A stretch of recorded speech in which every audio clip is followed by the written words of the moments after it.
Bom. O Vadi. Foi muito bom. A Maria do Rosário, a Margarida, Salomão. 3 Fui horas. nas redes do Vadi, né? Eu vi a... Não, entrou muita rede da Maria do Rosário. Tinha mais de 800 pessoas acompanhando. Legal. Hoje nós vamos estar em bastante redes aqui, do PT Nacional, PT do Paraná, liderança da Câmara, liderança do Senado. Maravilha. Tem bastante gente. Eles estão retransmitindo. Maravilha. Tem mais gente aderindo aí, daqui a pouco ela vai me dar um ok aqui.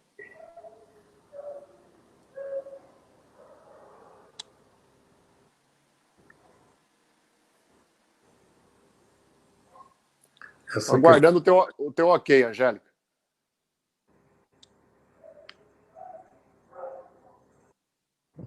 Deixa começar.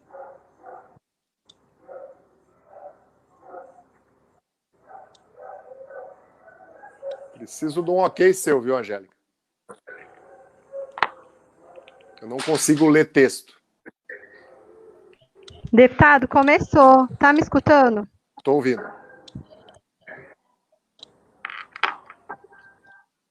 Estou te ouvindo bem, Angélica.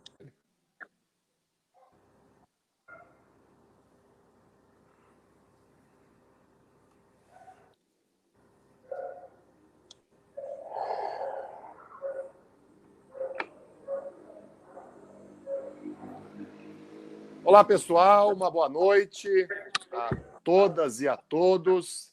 Hoje uma noite especial. Tenho a alegria de compartilhar a tela aqui com vocês, com meu pai, José Dirceu, que eu amo muito. Ele está lá em Brasília, eu estou aqui em Cruzeiro do Oeste, no Paraná. Nós já estamos, acho que, mais de um mês, né, pai? Sem se encontrar, sem estar junto presencialmente, em razão do distanciamento social e do isolamento. Eu vou guardar um pouquinho aqui, pessoal. Estou vendo que tem bastante gente aderindo ainda à transmissão, muita gente aí ligada no YouTube, ligada no nosso Twitter, ligada também no Facebook. Agradecer a liderança da Câmara e do Senado, que está retransmitindo. Agradecer ao PT Nacional, ao PT do Paraná, que também está retransmitindo. E todas as demais parcerias aí que foram feitas nessa noite para esse bate-papo aí que é inédito, né? Nós já fizemos debate juntos presencialmente, já demos entrevista juntos presencialmente, mas pela internet, à distância, cada um em um canto diferente, é a primeira vez. Pai, como é que você está? Tudo bem? Tranquilo, Converse bem. um pouco com o pessoal aí, dê uma boa noite. Boa noite a todos e todas. Minha gratidão pelo convite ao Zeca, meu filho. Uma alegria estar com ele novamente, ainda que aqui virtualmente, né? Mas é agora um grande instrumento, poderoso instrumento. Primeira coisa que eu queria chamar a atenção.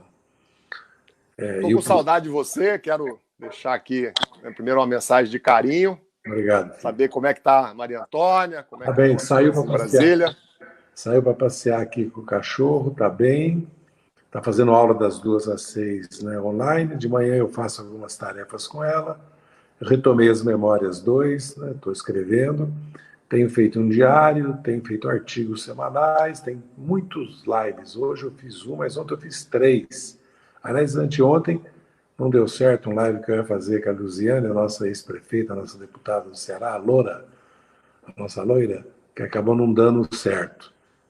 Tenho articulado, conversado, acredito que estamos pegando a embocadura. Nosso PT, nós estamos pegando a embocadura. Acho que estamos retomando a iniciativa, saindo da defensiva. É um momento muito especial. E um momento que nós vamos também, felizmente, né, demos um salto nas redes, né? Começamos a entrar na era mesmo digital, com essa plataforma que o PT criou, que eu já me inscrevi e demando e solicito a todos que se inscrevam, que é um instrumento poderosíssimo, né?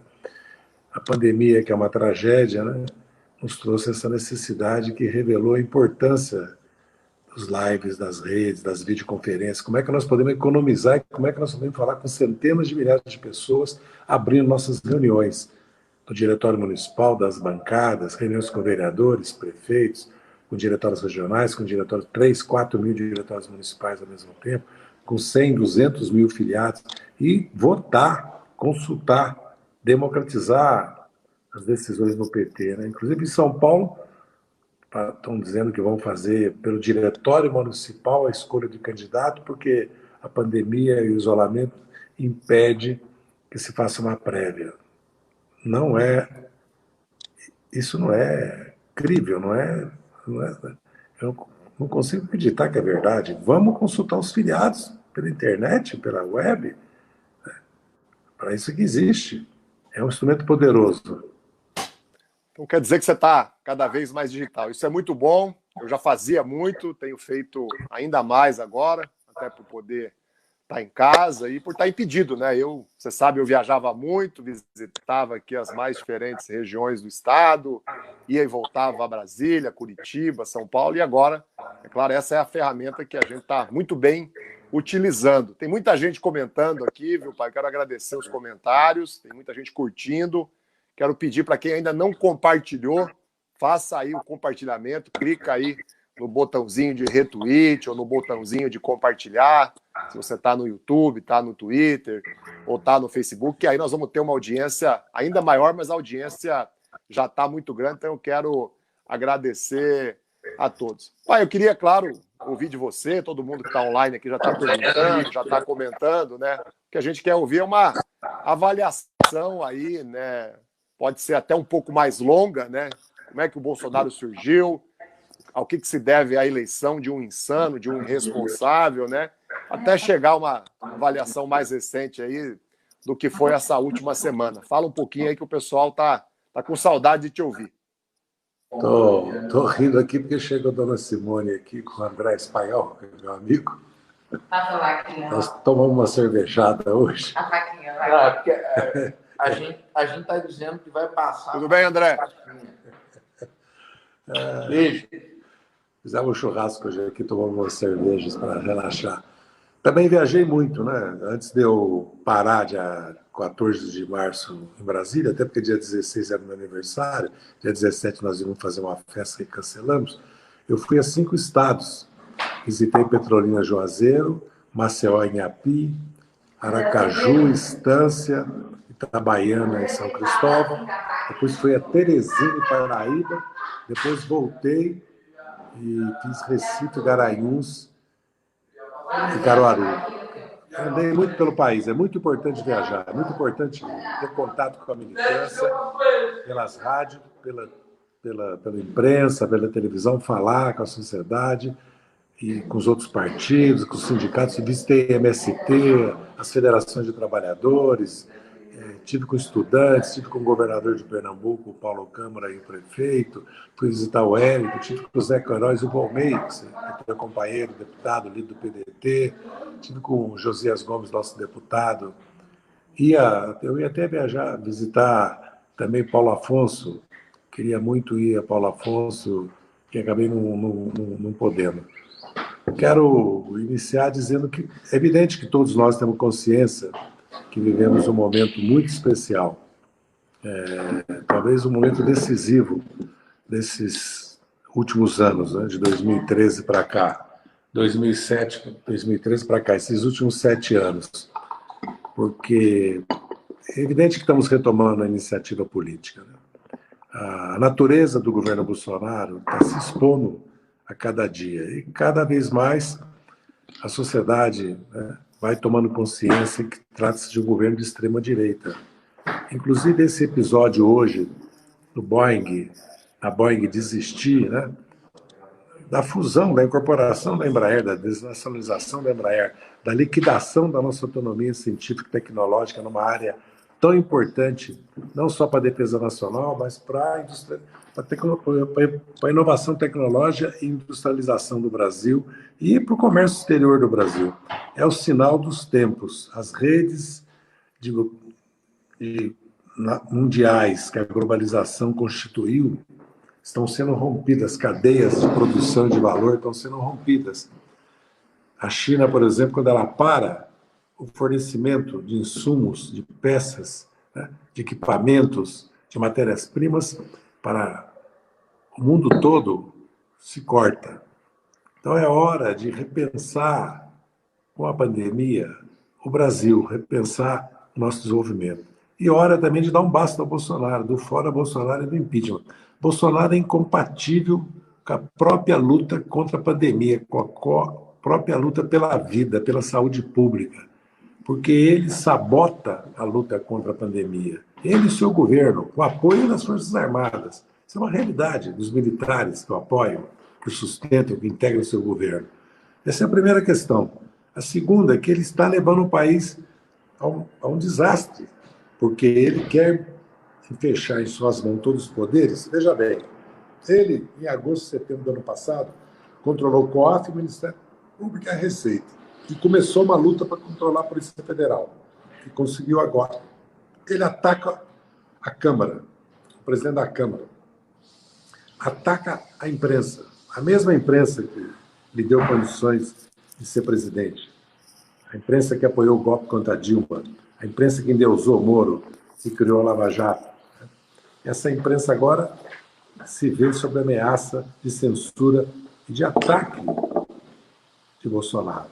E ele ataca o Supremo e estimula movimentos golpistas, movimentos evidentemente com caráter de milícias, caráter militar, contra a democracia. Pelo autoritarismo, pelo obscurantismo, ataca a cultura, a universidade. Não só não deu recurso, como desestruturou a nossa ciência e tecnologia. Veja o absurdo. Como é que um país que tem umas forças armadas que nos custam 100, 120, 140 bilhões por ano, como é que é possível? Como é que é possível as Forças Armadas? Simone, o barulho todo entra aqui, Simone. No som. Como é possível? Você tem a Simone aí, de vez em quando a minha mãe faz uma dessas aqui também. Viu? Isso é live. Quando é ao vivo é assim, quem sabe faz ao vivo. E ao vivo está sujeito a tudo isso. Vamos lá. A live significa a live. Vamos lá que Eu não acredito. a transmissão tá boa. Eu estava dizendo que... Agora eu me perdi o que eu estava dizendo. Eu vou fazer uma pergunta aqui, porque eu estou vendo os comentários aqui, né? Tem muita gente publicando nesse sentido, né? Não acredito. Né? Qual que é o papel, né, principal que o PT tem que desempenhar nesse momento, né? Tem muita gente aqui comentando nesse sentido, né? O que a gente espera, o que é necessário que o PT intensifique aí a partir de segunda-feira, ao longo dessa próxima semana. O PT, pelo seu legado, pela força política e social que tem, pela liderança do Lula, certo? Tem que tomar a direção e a vanguarda da luta pelo impeachment, do fora Bolsonaro. Nós somos um partido que, apesar de toda guerra mediática, jurídica, política, que fizeram conosco de 2013 a 2018, apesar do impeachment, que é um golpe parlamentar jurídico da nossa presidente Dilma, da prisão do Lula após um processo sumário político de exceção, da nossa derrota em 16, nós levamos o nosso candidato ao segundo turno com 37 milhões de votos e ele teve 45 milhões de votos no segundo turno. E o Lula venceria as eleições de 18, o mais provável. Ou, se tivesse em liberdade, elegeria o Haddad. Então, nós somos uma força política que temos que firmar uma posição clara sobre... Esse é um governo, além do caráter dele antinacional e antipopular, de desconstrução do Estado Nacional e do Estado de Bem-Estar Social. Você vê, eu estava dizendo, o Brasil é um país industrializado, um país rico, porque o Brasil é rico. O Brasil tem pobreza por causa da concentração de renda e de riqueza e da propriedade. Não porque ele não seja rico, porque se nós dividirmos a riqueza do Brasil pela sua população, dá 11 mil reais por família por mês. Mas 1% tem um terço da renda, 10% da população tem a metade da renda. Portanto, trata-se de uma nação desenvolvida, com indústria de base, com ciência e tecnologia, com universidades, com uma das indústrias mais modernas do mundo, os maiores mercados internos do mundo, quinto território, quinta população, uma das 10 maiores economias do mundo, e não produz máscaras, não produz respiradores, não produz luvas. Um país, portanto, que as Forças Armadas não se prepararam para uma pandemia, para um desastre natural, não tem defesa civil no país. Então, isso mostra que o desmonte que eles fizeram do Estado brasileiro, o descaso que eles fizeram pela saúde, porque eles cortaram 30 bilhões da saúde, o governo Temer, mas deram a previdência para os militares e mantiveram todo o orçamento das Forças Armadas, mas cortaram na universidade, cortaram na ciência e tecnologia, nos institutos como Butantan, Fiocruz. Todo dia nós vemos no rádio e na televisão a situação desses institutos. Então, é de nossa responsabilidade política, o imperativo moral, nós exigirmos que o Bolsonaro sofra um processo de crime de responsabilidade. Até porque, depois da demissão do Moro, que é parceiro de Bolsonaro, negociou com ele o Ministério da Justiça em troca do impedimento do Lula, da condenação do Lula, não investigou, na verdade, se nós observarmos, a família Bolsonaro, o Laranjal do PSL, As rachadinhas. Então, as rachadinhas, patrimônio da família, toda a situação das milícias, toda a relação com as milícias, assassinato do Anderson e da Marielle. É uma situação que, como se explica, que não só o Moro, mas o Ministério Público Federal, a Polícia Federal, tem grande parte da mídia, uma parte importante da mídia, mantido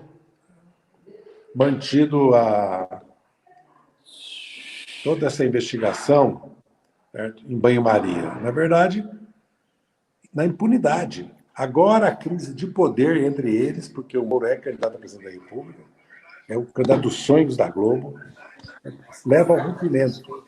Mas, na verdade, durante todo esse tempo, houve impunidade, conivência, na verdade, apoio ao Bolsonaro. Então, eu acho que o PT tem uma situação, inclusive, privilegiada, porque na Câmara dos Deputados nós temos a maior bancada, né? Nós temos 4 governos no Nordeste. O Nordeste é uma grande reserva político-social eleitoral do PT e das esquerdas. Do Amapá até a Bahia são governos de oposição a Bolsonaro. Um do PCdoB, um do PSB, certo? 2 do PMDB, certo? 4 do PT. E nós temos ainda essa fantástica força política e social que é o nosso legado, que pode comparar agora toda a política que nós fizemos pelos bancos públicos, pelo SUS, pela educação, pela universidade, pelo combate à pobreza, pelo fortalecimento da agricultura familiar, da indústria nacional, de um projeto de desenvolvimento nacional. É só comparar com o governo Temer e com o governo Bolsonaro. Então, é hora de nós irmos para a sociedade dizer claramente que nós precisamos de um outro governo, uma alternativa que retome o fio da história, retome o papel do Estado, dos bancos públicos, do mercado interno, das estatais, da distribuição de renda, e propor uma reforma bancária, financeira, porque os juros e os bancos hoje são os propriadores da renda nacional, concentram a renda, uma reforma tributária, porque ela também concentra a renda, cobra de quem ganha menos, não cobra de quem ganha mais, lucro, dividendo não paga imposto, imposto de renda no Brasil das empresas, da pessoa jurídica é baixíssimo, grandes fortunas, herança e doação não paga, todo imposto está sobre bens e consumo e não sobre a propriedade e a renda, e uma reforma política que o Brasil precisa. Então, é uma hora de desvendar o caráter nefasto, antinacional, antipopular das políticas neoliberais e apresentar uma proposta, e unir as esquerdas. É muito importante unir as esquerdas. Quando os líderes pediram a renúncia do Bolsonaro, o Ciro, o Boulos, o Haddad, o Dino, aquilo foi muito importante. Na Câmara, quando nós apresentamos uma proposta de reforma tributária, plano emergencial, votamos junto na reforma da Previdência, no pacote anticrime, e agora, em toda a política de sustentação da saúde pública, que agora é a hora de sustentar a saúde pública, fazer a solidariedade social nos bairros, combater o governo nas redes, apoiar nossos governos, apoiar os governos estaduais, que o Bolsonaro não quer, porque eles precisam de apoio, porque vão perder 30%, 40% do ICMS.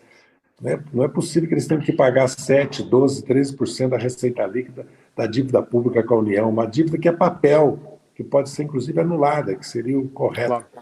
Então, eu acredito que nós temos uma oportunidade, infelizmente, nessa tragédia. O país pode se ver novamente no espelho e procurar novos caminhos, que espero seja nas eleições de 2022, agora em 2020, inclusive. Tem muita gente comentando aqui, eu vou trazer um dos comentários, né? Na verdade apareceu várias vezes, queria agradecer inclusive a quem está aí acompanhando ao vivo, pedir para que, além de comentar, falar a cidade que vocês estão, a região, o estado, falar um pouco da opinião política de cada um, além de curtir, vocês fizessem aí, pessoal, também o compartilhamento. Quando você compartilha a nossa transmissão, ela vai muito mais longe. É um bate-papo aqui, como eu disse, para mim, muito importante, né? Eu estou ao lado do meu pai, dividindo a tela, né? Um dos temas, pai, que você tem escrito, vi fala sua externando bastante preocupação, é a questão dos militares, né? Gente indo para a rua, pedindo intervenção militar. Nós tivemos uma série de reações, teve uma decisão agora recente, né, do Supremo Tribunal Federal impedindo, né, o governo de fazer qualquer tipo de manifestação em relação a isso. Foi pedido, inclusive, ao ministro da Defesa que ele retirasse imediatamente uma carta que estava publicado no site do Ministério da Defesa. Qual é o perigo de tudo isso? O que está por trás? O que pode acontecer? O que tem ocorrido? Fala um pouco sobre esse tema, que é uma das questões que o pessoal mais comentou hoje aqui no início da transmissão. Bem, é evidente que os militares não podem fazer política ou participar da vida política do país, por uma simples razão que eles têm armas. É a mesma coisa de você negociar com o proprietário do teu apartamento ou aluguel, você como inquilino, e ele colocar uma Browning 9mm em cima da mesa, ou uma metralhadora em cima da mesa, uma submetralhadora em cima da mesa. Os militares não podem fazer declarações como as feitas pelos comandantes do Exército, da Marinha e da Aeronáutica, dia 31 de março, na ordem do dia, fazendo apologia do golpe militar. Não é só a nota do Ministério da Defesa que está no site do Ministério da Defesa. Não podem. Como eles não podiam e fizeram aquele Twitter, o Twitter que eles fizeram no dia do julgamento do habeas corpus do Lula, que o Vilas Boas, comandante então do Exército, fez, o general, que virou chefe depois do Exército, essa coisa nefasta que o Castelo Branco e o Geisel tinham praticamente feito desaparecer das Forças Armadas, e também o Estado-Maior do Exército, que se reuniu no dia do habeas corpus para publicar uma foto da reunião como pressão sobre o Supremo Federal. Os militares governaram o Brasil de 64 a 85 com uma ditadura, de 37 a 45 com Getúlio no Estado Novo.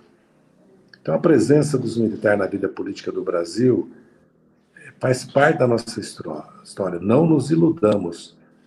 Toda a década de 20, os tenentes se levantaram contra a República Velha. Em 32, São Paulo se levantou.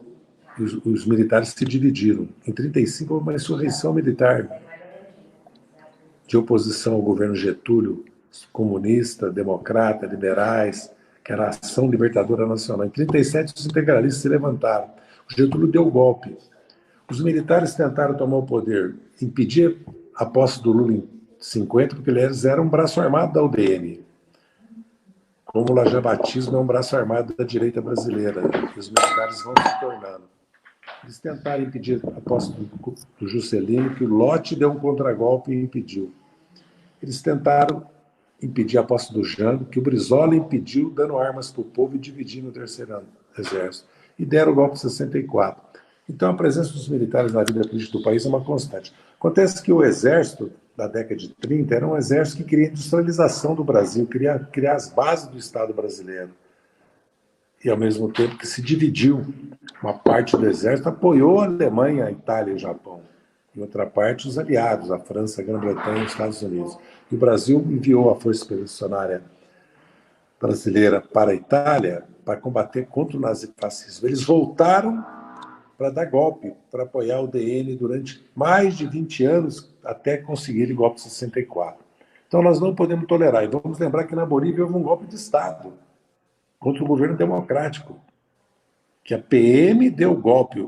O Exército só pediu a renúncia do presidente Evo Morales. Quem ocupou as instalações governamentais, meios de comunicação, e começou a reprimir barbaramente a oposição foi a Polícia Militar. E uma das bases do bolsonarismo são as polícias militares e as milícias. E as baixas e os oficiais do Exército. Bolsonaro não perde semana que ele não vá numa formatura, num clube militar, numa unidade militar. Fica, como dizia antes, né, tentando. O Castelo Branco falava que eram vivandeiras que iam aos quartéis estimular os militares para participar da vida política do país. Né? A cisânia, implantar a cisânia nos quartéis. Na verdade, o elemento militar hoje é determinante. A reforma da Previdência deles é um escândalo. O Palácio do Planalto, a presidência e o Ministério, grande parte é militar. E os militares ocuparam milhares de cargos públicos. Inclusive, hoje, é a busca de olerite. A busca de olerite. A verdade é essa. E a reforma da Previdência deles deu aposentadoria sem limite de idade, integralidade, paridade, ajuda de custo, verba de representação, uma gratificação de habilitação até 75% do salário, 45% de aumento, o Temer já tinha dado 23%, e aí você vê a situação, como eles tratam os servidores públicos em geral, como eles tratam os trabalhadores, tem que baixar salário, tem que tirar direitos, tem que baixar o custo do trabalho, ou seja, diminuir a participação do trabalho na renda nacional, diminuir mais a demanda, o mercado interno, o consumo, porque concentra a renda. Você concentra a renda em aluguéis, no rentismo, certo? Em dividendos, você está tirando do trabalhador, está tirando do investimento. A verdade nua e crua hoje é que o problema militar é um problema grave, não é só o Bolsonaro. E uma das forças que mantém o Bolsonaro é o apoio militar que ele tem. Até quando? É a pergunta que o país faz. Porque agora ele está, na verdade, fazendo um acordo com partidos do Centrão, em troca de cargos, participação em ministérios, em estatais, em bancos públicos, para formar uma maioria na Câmara, porque a Câmara dos Deputados e o Supremo impediram que o Bolsonaro fizesse censura, escola sem partido, governasse por decreto-lei, continuasse com a política dele gravíssima com relação ao meio ambiente, às terras indígenas. Quem tem impedido isso somos nós, do PT, do PSB, do PCdoB, do PSOL, da Rede, do PV. Né? Somos nós e os partidos chamados partidos do Centrão, que inclusive evitamos o pior na reforma da Previdência. Correto. Aí começou a tocar meu telefone aqui também. Estamos te ouvindo bem. Estão me ouvindo? Está me ouvindo? Estamos ouvindo bem. Sim, eu não estou te ouvindo. É isso. Mas eu estou te ouvindo bem. Eu acredito que essa questão dos militares é uma questão gravíssima e que todos os democratas têm que se unir. Questão de censura, agressão ao meio ambiente, ocupação de terra indígena, ataque à universidade, à educação, ataque à ciência e tecnologia, ataque às liberdades democráticas, aos direitos dos trabalhadores. Nós temos que nos unir com todos que se opõem a Bolsonaro. Quando nós vamos tratar do modelo econômico, da política econômica, nós não vamos ter unidade com muitas forças políticas que se opõem ao Bolsonaro, né? Como o PSD, o DEM, os partidos do Centrão, porque aí estão com o capital financeiro bancário, estão com o ultraliberalismo que está em xeque no mundo também. A coronavírus, infelizmente, veio revelar a chaga que é o capitalismo financeiro hoje no mundo. A chaga que é o império norte-americano. A desigualdade crescendo no mundo, a pobreza e as economias estagnadas, a Europa estagnada. Inflação baixa, juro baixo, estagnação.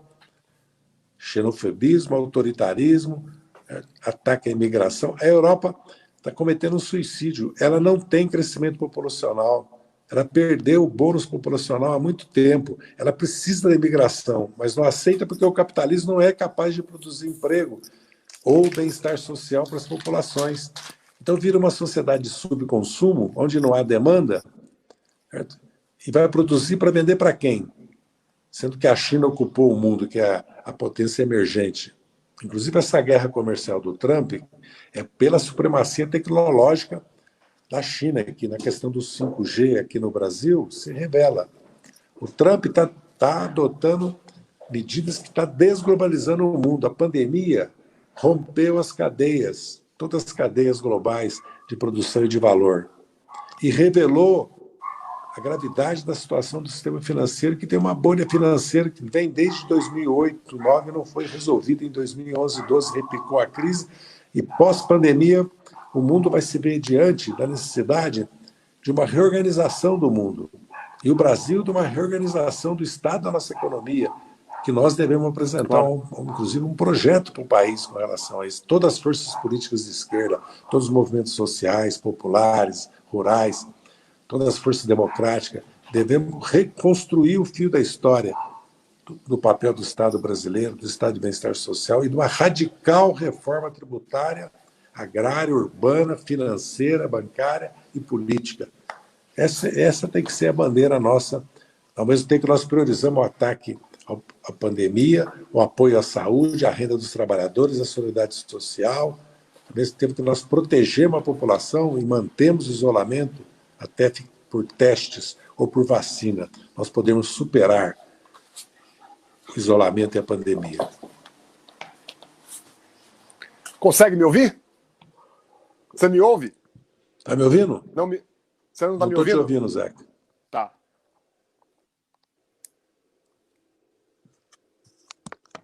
Estou ficando... Ah, tudo bem. Bem, há, evidentemente, uma avaliação que os prazos que a própria Justiça Eleitoral estabeleceu podem não ser cumpridos agora em abril, já foi 4 de abril, prazo de filiação partidária. Os prazos vão começar a correr e nós vamos ter que fazer convenções. Então, a possibilidade da eleição ser adiada para 15 de novembro, o primeiro domingo de dezembro, é real. Mas é um momento importante, porque nós podemos fazer um balanço da situação do país, das cidades, apresentar candidatos e candidaturas nas cidades brasileiras, nas grandes cidades em todo o Brasil, e fazer um balanço do governo Bolsonaro. E também apresentar nossas propostas, apresentar nossa cara, de preferência em frentes de esquerda. E no segundo turno, em frentes anti-Bolsonaro, com todas as forças políticas. E o PT tem que superar a derrota de 16.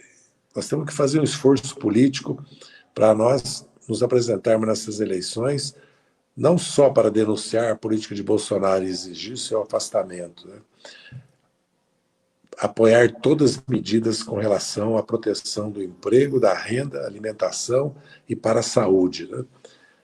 E defender o isolamento, mas também, certo, nós apresentarmos nossas propostas e candidatos a vereadores e a prefeito para governar o país. É um momento muito especial.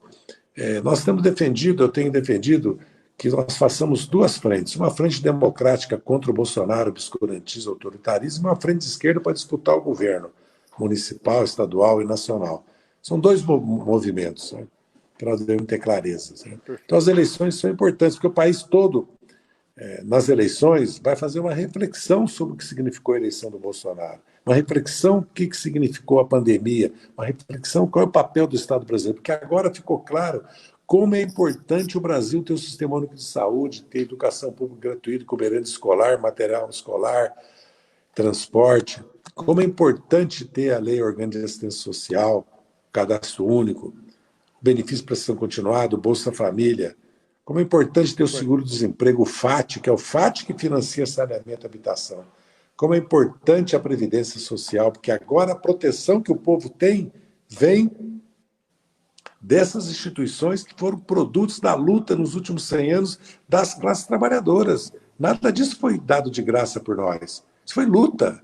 Dezenas de anos de luta, anos de repressão, de clandestinidade, de fechamento de sindicato, de cassação de mandatos de partido em 64 até 85, anos sem democracia de 37, sem sindicatos até 45, anos de repressão no governo Dutra. A classe trabalhadora, desde 1917, vem tentando se constituir como ator, agente político no país, ter vez e voz, lutar pela sua participação na riqueza que ela cria nacional. Então, é uma luta histórica que construiu esses instrumentos. Né?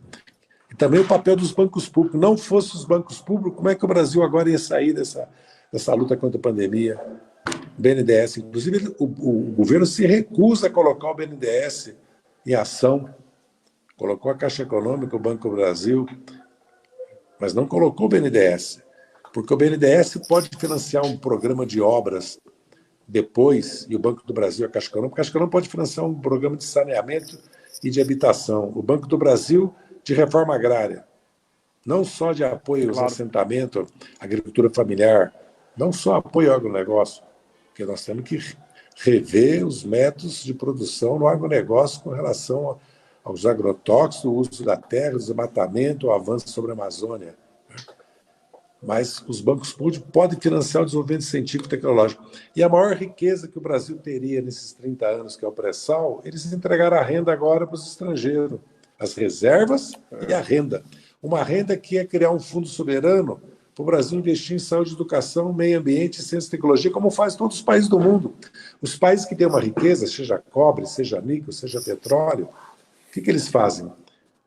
Uma parte dessa renda é apropriada pelo Estado para investir, não pelas empresas estrangeiras, não pelas empresas privadas, pelo Estado, para investir no desenvolvimento econômico e social do país, principalmente na inovação tecnológica. Se nós observarmos a China, ela cresceu por 4 condições: revolução tecnológica, bancos públicos, controle sobre a moeda e o câmbio e o mercado interno.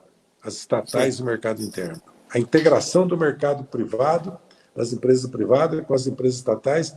Agora mesmo a China responde da maneira que responde ao coronavírus, porque tem esse modelo. Então nós temos que estudar, inclusive, o modelo de outros países, experiências dos Estados Unidos, da Grã-Bretanha, e comparar com a China. Olhar o Vietnã e comparar com outros países da Ásia, para nós vermos por que esses países avançaram na revolução científica e tecnológica, no bem-estar social, na industrialização, na autonomia e independência, porque o Brasil hoje é dependente do capital financeiro internacional. E esse governo vai nos submetendo cada vez mais, inclusive nós viramos um satélite dos Estados Unidos em política externa. Inclusive na questão das Forças Armadas, viramos satélite. O Brasil virou. Então é preciso retomar, inclusive, a soberania do Brasil. O último pronunciamento do ministro da Cultura e essa demissão do Moro revela o caráter desse governo. Revela a face verdadeira desse governo. No fundo, o Bolsonaro está protegendo a sua família. É esse o assunto. Os seus filhos. É esse o assunto. E ele quer controlar os órgãos de controle, a Polícia Judiciária, que é a Polícia Federal, o Ministério Público, que é o fiscal da lei, que é o que acusa, quer controlar a Receita, porque a Receita tem as informações sigilosas de todos os brasileiros, o COAF, porque o COAF é que pune os crimes, né? que viabiliza a informação para punição, para investigação e, se for necessário, a punição dos crimes financeiros. Ele vai controlando o aparato do Estado. Essa é a verdade. Agora ele quer controlar a Polícia Federal, já controlava a parte, que controla totalmente, porque o Moro foi conivente com a família Bolsonaro e não investigou as denúncias com relação à família Bolsonaro. Essa é a verdade. Agora, ele é o candidato, tu indica, da Globo, né? O candidato, pode ser que o centro tenha encontrado o seu candidato, que antes era o Huck, o Dória, né? Porque essa oposição liberal ao Bolsonaro, que combate também o obscurantismo dele e o autoritarismo, ela fecha totalmente com o programa econômico do governo Bolsonaro. Seria um bolsonarismo sem Bolsonaro, né, com o Moro. Então nós também temos que ter mais esse desafio de combater em duas frentes, combater a extrema-direita bolsonarista e combater o centro liberal na disputa pelo governo do Brasil. Espero que eles não permitam mais que o Bolsonaro continue sua escalação autoritária. Não tolerem mais isso, não se omitam. Agora o Fernando Henrique falou, ou ele renuncia ou será renunciado, que seria o impeachment. Né? Ainda bem, antes tarde do que nunca. Isso aí. Pessoal, vocês já devem ter percebido, né? Nós estamos ouvindo muito bem a fala do meu pai e ele não está me ouvindo. Eu não então, estou eu te vou dar uma ouvindo. sugestão para ele aqui.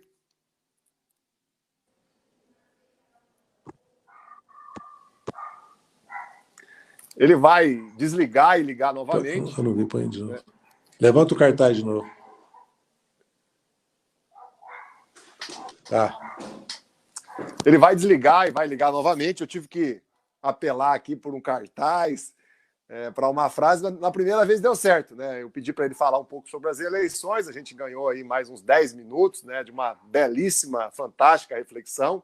Eu vou aproveitar aqui esse tempinho para agradecer quem está comentando. Eu estou vendo aqui muitos comentários, mas não quis interromper ele, obviamente, mas quero agradecer, vou ler depois com atenção todos os comentários, você que está no YouTube, você que está no Twitter, você que está nos acompanhando também pelo Facebook. Obrigado, pessoal, quem compartilhou, quem curtiu, quem comentou.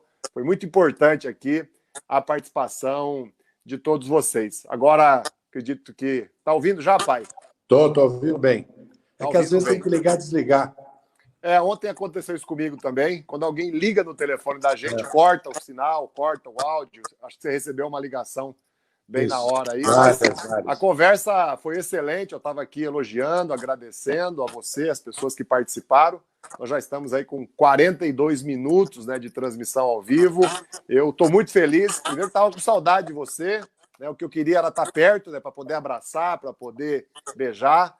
A minha mãe está te mandando um beijo aqui também, direto de Cruzeiro do Oeste. Dá um beijo grande aí na Simone, um beijo grande na Maria Antônia. Estou com muita saudade da minha irmã, pequena, linda e maravilhosa. E que a gente possa se encontrar outras vezes nessa transmissão ao vivo. Eu estou sendo convidado para participar de transmissão ao vivo que outras pessoas estão fazendo, que eu sei que você vai participar, mas o nosso canal aqui, o nosso espaço está à tua disposição aí para outras vezes a gente está conversando e que com muita fé e coragem, né, a gente vença na política, vença esse período da pandemia e a gente possa se reencontrar aí em Brasília ou aqui no Paraná ou em São Paulo. Estou com muita saudade de você e vou deixar contigo aí as despedidas finais aí, o agradecimento, né, a todo mundo que curtiu, compartilhou e comentou a nossa transmissão, que foi um sucesso. Eu acho que bateu o recorde hoje.